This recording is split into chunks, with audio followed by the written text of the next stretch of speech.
खेडेकर साहेब, हे खड्डे बघा, हे बघा, हे नागोठण्यातलीच एवढी बेकार परिस्थिती आहे. तर अजून क्वालिटी साईडला तीच अवस्था आहे. तिकडे कोलार साईडला देखील प्रचंड प्रमाणात हीच अवस्था आहे. हे बघा, हे खड्डे बघा, बघा हे खड्डे. आणि तुम्ही सांगताय 97% काम पूर्ण झालंय. दिशाभूल करू नका लोकांची.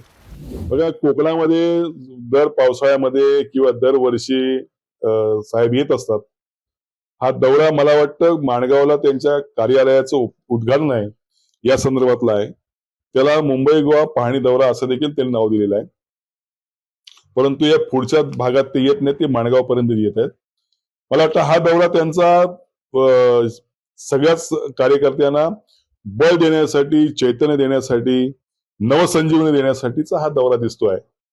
त्यांच्या माध्यमातून पेपरमध्ये वाचल्याप्रमाणे हा दौरा मुंबई गोवा महामार्गाची पाहणी करण्यासंदर्भातला आहे असं ते म्हणतात.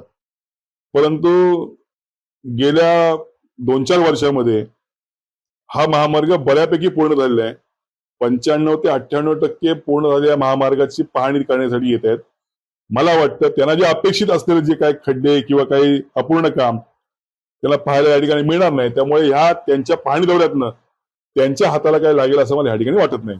खरं तर सांगायचं झालं तर वैभव खेडेकरांची हाईट भरपूर उंच असल्यामुळे ते बघताना सगळं वरून बघतायत. आणि राहिला विषय खड्ड्यांचे दाखले त्यांना द्यायची गरज नाही आहे. माझा आज चॅलेंज आहे, मी एक तालुका अध्यक्ष या नात्याने चॅलेंज आहे. नागोठण्यातील तुम्हाला मी खड्डे दाखवतो. इथे एवढे भयंकर प्रमाणात खड्डे पडलेले आहेत. आणि या खड्ड्यांना मुंबई गोवा महामार्गावर खड्डे आहेत की नाही तर त्यांनी दाखला द्यायची गरज नाही आहे. कारण इथले कोकणातील लोकांना, जनतेला हे सर्व प्रकारचा विषय माहिती आहे.